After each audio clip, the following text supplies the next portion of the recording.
Redemption is a long road, but even the darkest path is lit by the flickering neon of hope and second chances.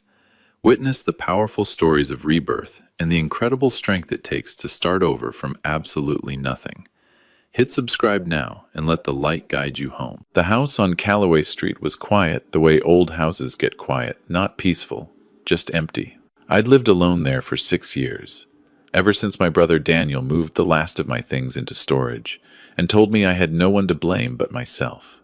I remember standing on the front porch that October evening, watching his black SUV pull out of the driveway and thinking, he actually believes that.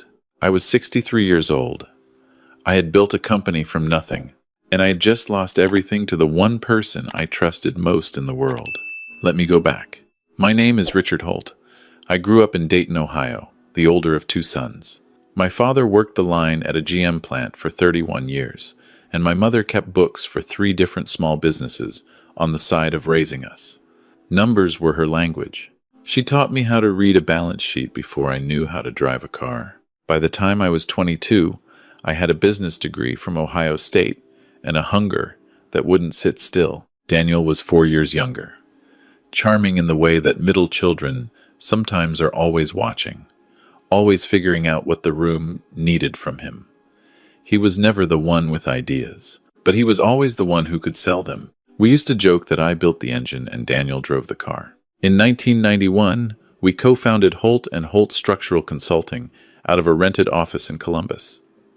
I handled the engineering, the contracts, the technical drawings. Daniel handled the clients, the presentations, the handshakes. For 15 years, we were genuinely good together. By 2006, we had 42 employees, a portfolio of commercial and residential projects across 7 states, and a reputation that architects from Boston to Phoenix called on. My wife Carol used to say the company was our 3rd child, right after our son Marcus and our daughter Elise. She wasn't wrong. I gave it everything I had, maybe more than I should have. In 2007, the housing market started to crack. You remember what that felt like if you lived through it, the way confidence just quietly drained out of the room, like water through a floor you didn't know was rotting. Our commercial pipeline slowed. 2 major clients froze their projects. A hospital expansion we'd been contracted for got suspended indefinitely when the developer lost his financing. I told Daniel we needed to restructure, scale back, reduce overhead, ride it out. We had enough reserves to survive 18 months if we were disciplined. I put together a plan. I presented it at a partner meeting in November 2007 with our CFO present and everything documented. Daniel said he agreed. He shook my hand across the conference table. He told me I was right. What I did not know was that Daniel had already been talking to someone else. His name was Preston Adler. He ran a private equity group out of Charlotte that had been circling our firm for 2 years. Daniel had been in contact with him for 8 months without telling me. What Preston offered was a buyout, not of the whole company, but of Daniel's shares at a valuation that was, to put it simply, extraordinary, given our current position. The deal required one condition, that the company's financial records show a stronger performance than what actually existed. Daniel made that happen. I don't know exactly when he started adjusting the books. Our CFO, a man named Gerald Watts, was either complicit or willfully blind. I have never been able to fully determine which. But between January and September of 2008, certain project revenues were reported early. Certain liabilities were underreported. The company on paper looked significantly healthier than the company in reality. When Preston Adler completed his due diligence and the deal closed in October 2008, Daniel walked away with $4.2 million. 3 months later, the real numbers surfaced. I will not describe in detail the 18 months that followed, because some of it I still cannot think about without my chest tightening. There were auditors, there were attorneys, there were interviews with federal investigators that lasted entire days. Carol sat beside me through most of it, holding my hand under the conference table where no one could see. The investigators found the altered records. They found communications that, when read in isolation, made it appear that I had been the one directing the changes. Daniel had been careful, I will give him that. Every email that pointed toward the fraud had my name attached to it in some way. A forwarded thread here. A meeting I'd supposedly authorized there. He had spent months building a paper trail that led back to me. I had a lawyer, a good one. Her name was Patricia Elmore, and she fought like someone who had something to prove. But the evidence was what it was. And when the government has a cooperating witness who is willing to testify against you in exchange for immunity, the mathematics of a federal trial become very unfavorable. Daniel testified that I had instructed him to approach Preston Adler, that I had told Gerald to adjust the numbers, that he had raised concerns, and I had overruled him. He sat in that witness chair and looked at me once. Just once. Then he looked away and never looked at me again for the entire 3 days, he testified. I was convicted of securities fraud and wire fraud. I was sentenced to 9 years in federal prison. I was 61 years old when I was released on early release for good behavior after serving 6 years and 4 months. Marcus, my son, did not come to the sentencing. He called me 2 weeks before and told me he couldn't be in that room. He said he didn't know what to believe anymore, and that maybe it was better if we didn't talk for a while. A while turned into 3 years, then 5. Then, eventually, just silence.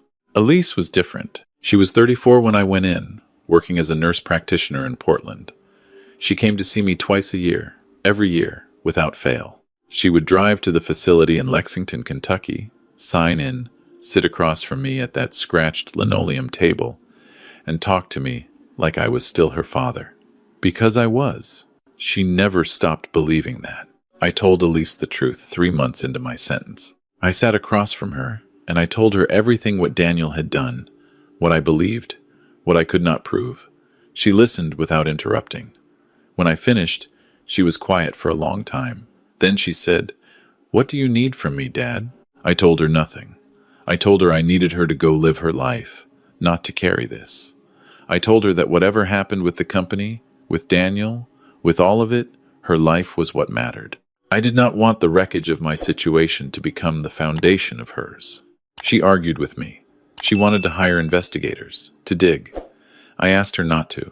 The legal costs alone had nearly wiped out what little I had managed to protect. I didn't want her spending her years and her savings on a battle I wasn't sure could be won. So she came twice a year. She brought photographs, sometimes her dog, her apartment in Portland, the ocean views from her hiking trail. She would describe the fog rolling in off the coast in the mornings, and for 45 minutes at a time, I could almost feel it. Prison does not break you the way movies suggest. It doesn't happen with drama. It happens slowly, in the way that years accumulate without ceremony. You lose the texture of your old life. You lose the feel of driving a car, of choosing what to eat, of waking up without a count. You lose the version of yourself that existed before the verdict, and you are not entirely sure what replaces it. What I had was time. Time to read, time to think, time to sit with the knowledge of what had happened, with a stillness that I hadn't been capable of before. I had also, during those years, spent considerable time with a man named Howard Griggs. Howard was in his late 70s, a former commercial real estate attorney from Nashville who had been convicted of tax evasion. He was the most quietly perceptive person I had ever encountered. He played chess badly and talked about it constantly. He had a habit of saying things in the middle of conversations that would land in your mind hours later, long after you'd stopped thinking about them. One evening, Howard and I were sitting outside during yard time, and I told him I didn't understand how Daniel had been able to live with himself. I said it the way you say things in prison, flatly, without expectation of an answer. Howard was quiet for a moment. Then he said, "The people who wrong us most severely are almost always the ones who believed on some level that they deserved what they took." I thought about that for a long time. I was released on a Tuesday in February. Elise was there. She was standing in the parking lot with her coat pulled tight against a wind that had come down hard from the north. And when I walked through those doors, she just opened her arms. We stood there in that parking lot for what felt like a long time, neither of us saying anything. She drove me to a small apartment she had rented for me in Cincinnati, 2 rooms, 3rd floor, a window that looked out onto a parking garage. She had stocked the refrigerator. She had put a lamp in the corner of the living room and the light it cast was warm and particular. I stood in the doorway of that apartment, and I understood, in a way I couldn't entirely articulate, that this was the beginning of whatever came next. I spent the first year doing three things: finding work, re-establishing routine, and trying to locate the shape of who I was outside of a building I had no longer designed. My engineering license was gone. You do not keep a professional license through a federal fraud conviction. I was not naive enough to think I would walk back into structural consulting. Instead, I found work as a drafting assistant for a small residential firm in Cincinnati run by a woman named Beth Okafor. She knew my history. She hired me anyway. She said she had once been given a chance by someone who didn't have to, and she had never stopped believing in paying that forward. I was grateful in a way that I didn't know how to express properly, so I just worked. I arrived early. I stayed late. I learned the software I had never needed to learn when I had a staff doing it for me. I drew elevation lines and foundation details and section cuts, and I did it carefully, the way you do things when you understand that nothing is guaranteed and precision is the only thing you still fully control. Marcus called on a Thursday evening in March, a little over a year after my release. I was making dinner pasta. Nothing elaborate, and my phone rang, and it was his number, and I stood there for 2 full rings before I answered it. He said, "Dad." I said, "Marcus." We were quiet for a moment.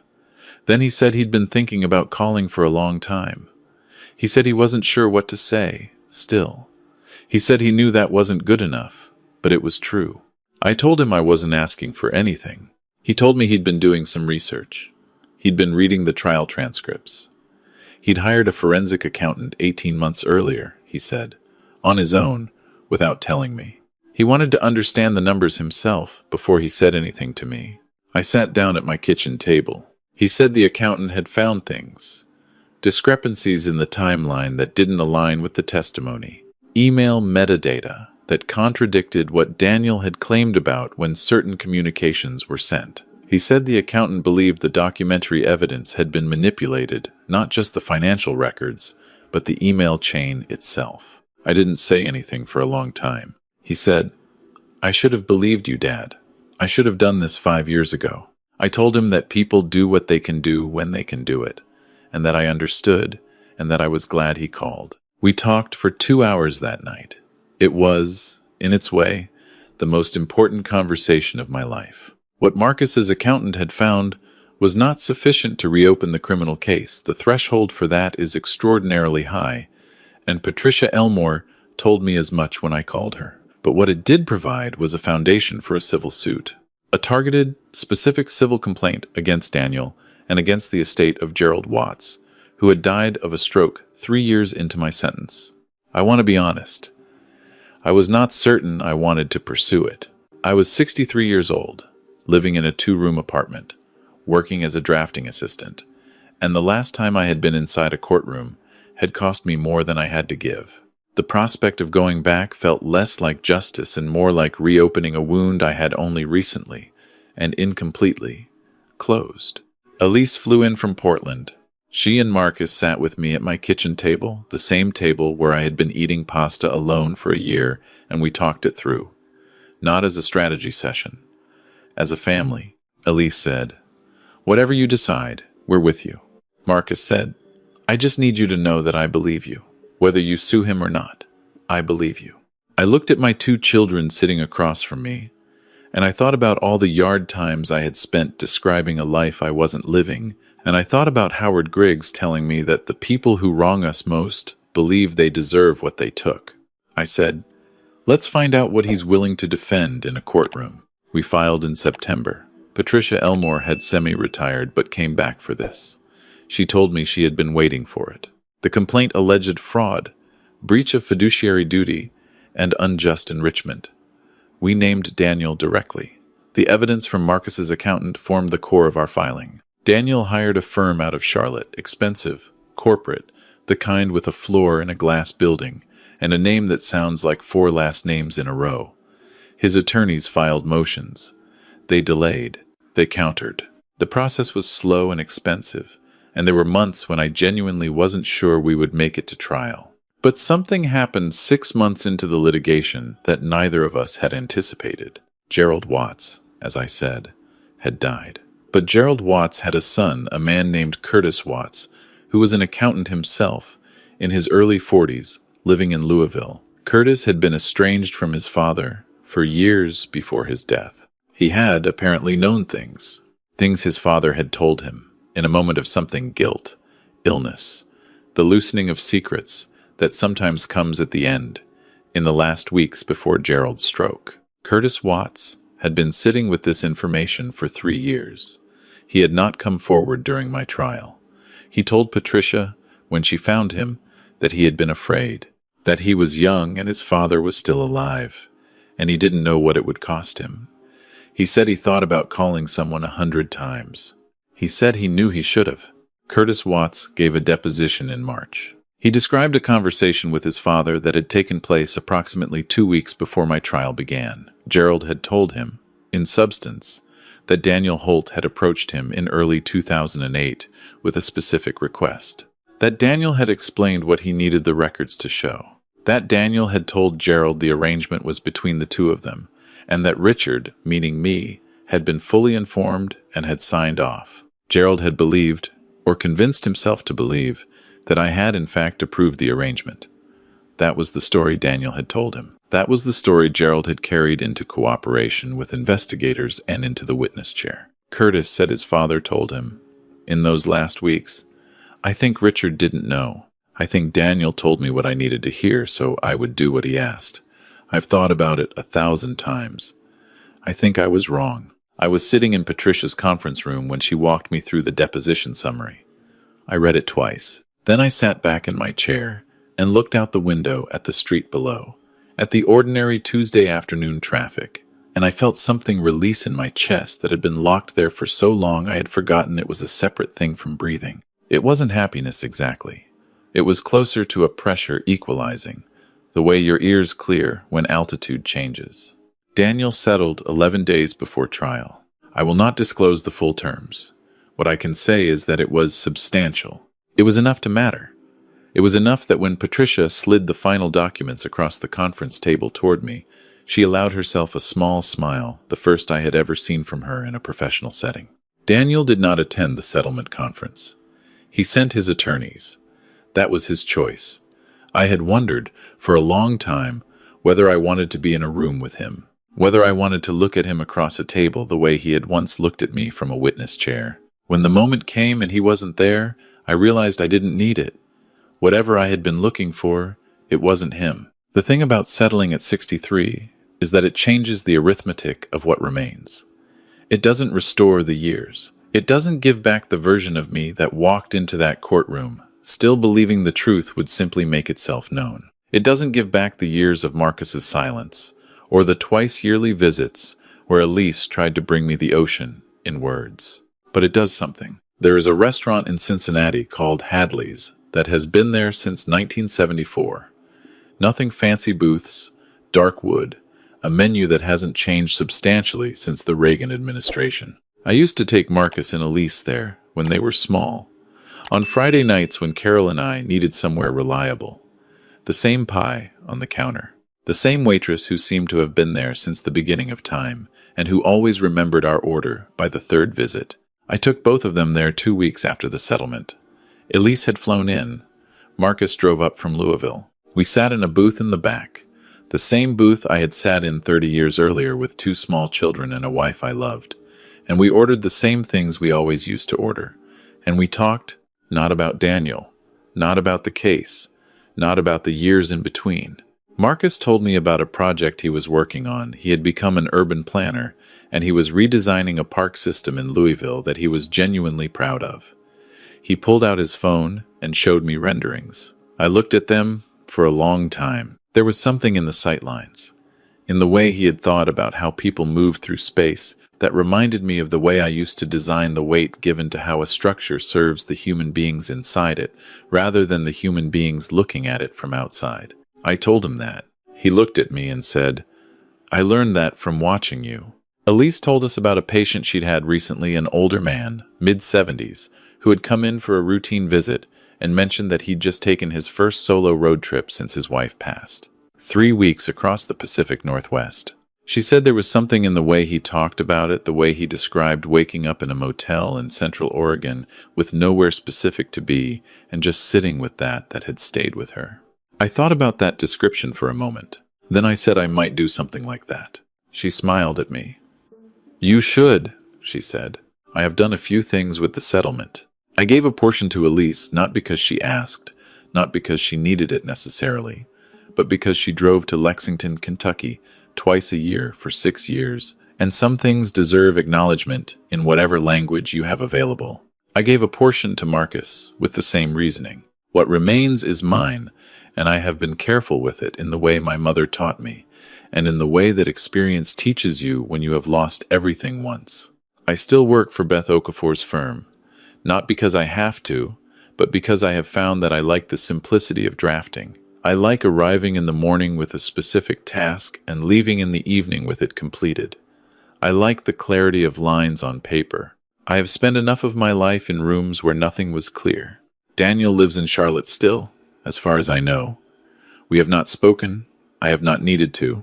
There is a man I think about sometimes when I consider what happened, not Daniel, not Gerald, not even Patricia or Curtis Watts. I think about Howard Griggs, standing in a prison yard in Kentucky in the middle of a cold afternoon, saying that the people who wrong us most believe, on some level, that they deserved what they took. I have thought about that sentence for years now. I have turned it over from different angles. I think what Howard meant was not that wrongdoers justify themselves. We all know that. I think he meant something quieter, that the wrongdoing and the deserving are, in the mind of the person committing it, the same act. Daniel didn't take from me despite loving me. He took from me in a way that required him to have already decided, somewhere deep and unspoken, that I was the kind of person from whom things could be taken. That is a story he told himself. It had nothing to do with me. I have spent 6 years rebuilding a life in 2 rooms on a 3rd floor in Cincinnati, and I have come to understand that the structure of a life, like the structure of anything built to last, is less about the materials than about the load-bearing elements. What holds, what you come back to when the rest is stripped away. For me, it was Elise's twice-yearly visits. It was Howard Griggs and his terrible chess. It was the drafting work at Beth's firm and the particular satisfaction of a clean elevation line. It was a phone call on a Thursday evening with pasta getting cold on the stove. It was my children sitting across from me at a kitchen table, choosing to be there. I am not a man who was restored to what he was. That is not how restoration works, and I have stopped expecting it to. I am something different than I was at 56, when I believed the engine I had built would run forever, and that the person in the passenger seat was the person I had always known. I am 63, and I live carefully, and I work with precision, and I drive with the windows down when the weather is right, and sometimes on a Friday night I go to Hadley's, and I sit in a booth in the back and I order the same thing I have always ordered, and I think about my mother teaching me how to read a balance sheet, and I think about what holds. When the attorney slid those settlement documents across the table toward me, I didn't feel triumph. I didn't feel the satisfaction I had imagined I would feel in the years when I allowed myself to imagine it at all. What I felt was something more like the morning after a long illness, when you wake up and the fever has broken and everything is ordinary again. And ordinary feels like the most astonishing gift. I signed my name. Patricia slid her copy across to the other side of the table where Daniel's attorneys sat. Outside the window, it was raining lightly. Cincinnati rain in November, not dramatic, just consistent, the kind that settles in for the day. I put my pen in my pocket and I thanked Patricia and I walked out through the lobby and through the front door onto the street. And I stood there for a moment with the rain on my face, not going anywhere in particular, just standing. Then I called Elise. She picked up on the second ring. I said, "It's done." She was quiet for a moment. Then she said, "How do you feel?" I stood there on the sidewalk with the rain coming down and thought about it honestly, the way you only think about things when someone who loves you is on the other end of the line and has earned the right to the true answer. "Like myself," I said. Finally, "like myself."